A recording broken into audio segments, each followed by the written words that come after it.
All right, let's jump right in. We're going to talk about something incredible today. The story of how, in the 19th century, a group of Indian journalists took on the biggest empire in the world. And their weapons? Not guns, not armies, but newspapers. This is really the story of how a nation's soul was forged, word by word, in ink. This fight for a free press, it goes way back. Look at this quote from Raja Rammohun Roy from 1824. So this wasn't some new idea that popped up. Indian leaders always knew that a free press was absolutely essential. It was the only real way for the people to talk to the folks in charge, to make sure they were being heard. This idea really set the stage for everything that was about to happen. So here's the bottom line. When you can't fight head-on, when you're up against an unbeatable military, what do? Well, the nationalist movement found its voice and its battlefield on the printed page. It was a war of ideas. And the journalists, they were right there on the front lines. So let's get into it. How did this weapon made of paper actually work? And why was it so powerful long before there were massive protests in the streets? You've got to remember, back in the late 1800s, the number one job wasn't to organize marches, it was to get an idea into people's heads. The idea of India. It was all about teaching people what colonial rule really was, building a shared identity, and getting public opinion on their side. And for that job, newspapers were the perfect tool. And this is so important to understanding the heart of this whole thing. These newspapers weren't about making money. They were basically mission-driven projects, a form of national service. Being a journalist meant you were an activist. These guys were often barely scraping by, but they were fueled by this incredible sense of purpose to wake up the country. So who were these people? Let's meet some of the pioneers, the key newspapers, and the people behind them who really built this incredible network from the ground up. Look at this list. It's basically a roll call of India's founding fathers. You've got early leaders of the Indian National Congress, like Dadabhai Naoroji, and more radical figures, like B.G. Tilak. Pretty much every major political leader of the time also ran a newspaper. This wasn't just a side gig for them. It was absolutely central to their political work. And this number? This says it all. 32 rupees. That's it. That's what the Ghosh brothers spent on their very first printing press for the Amrita Bazar Patrika back in 1868.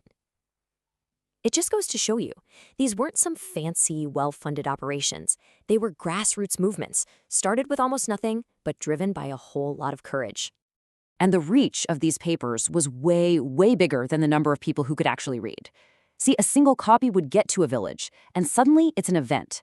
One person would read it out loud to dozens of others, and then they'd all talk about it, debate it. Reading wasn't a private thing anymore. It was a public, political act that was happening all over the country. Now, you can probably guess what happened next, right? The British Empire wasn't exactly thrilled about this. All this rising dissent meant it was time for the empire to strike back and try to shut it all down. And this right here, this was the big legal hammer they used. Section 124A, sedition. Notice how vague that language is? Excite feelings of disaffection? What does that even mean? Well, it meant whatever the government wanted it to mean. Any kind of real criticism could land you in serious trouble, maybe even exiled for life. It was designed to make people afraid to speak up. Then they got even more specific. The Vernacular Press Act. Why vernacular? Simple. That's where they saw the real threat. The papers in languages like Bengali and Marathi were reaching everybody, not just the small, English-educated elite. They were tearing into the government's policies, and the empire just couldn't let that message spread.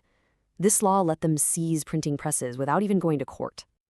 And if you're wondering if any of this was actually working, well, don't take my word for it. Listen to the Viceroy himself. Lord Dufferin isn't laughing them off. He's worried. He sees that these sharp-witted writers are convincing people that the British are the enemy. This quote is basically proof of just how powerful their words had become. So you've got censorship laws, the threat of jail time. What do? Do you back down? Nope. You get smarter. And this is where the story gets really fun.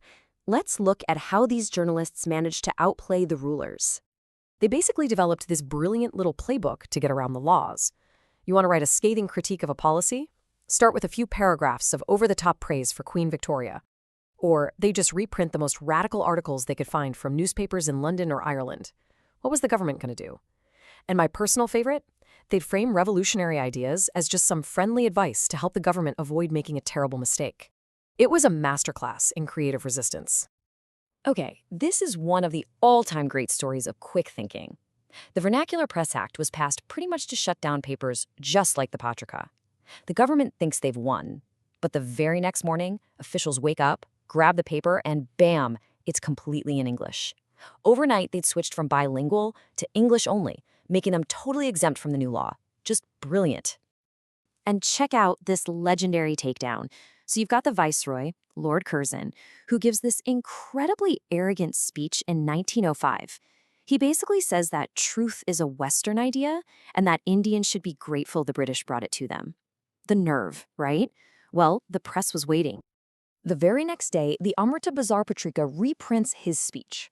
And right next to it, they publish quotes from Curzon's own book where he brags about lying about his age in Korea to get respect.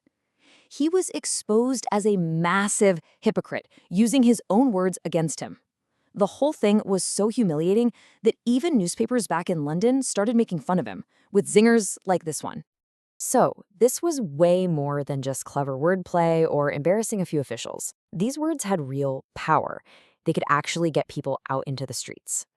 So take this situation in 1883. A British judge says something that deeply offends Hindu religious sentiments. The next day, Surendranath Banerjee just unleashes on him in his paper, The Bengali, calling him unworthy of his job and demanding public action. And for that, he gets arrested and thrown in jail. But here's the thing. Jailing him didn't silence people. It did the exact opposite. It lit a fire. All of a sudden, protests started popping up, not just in his hometown of Calcutta, but everywhere. Lahore, Agra, Pune, all across the subcontinent. This was a huge deal. It proved that the press now had the power to unite the country. An attack on a journalist in one city was now felt as an attack on all of India.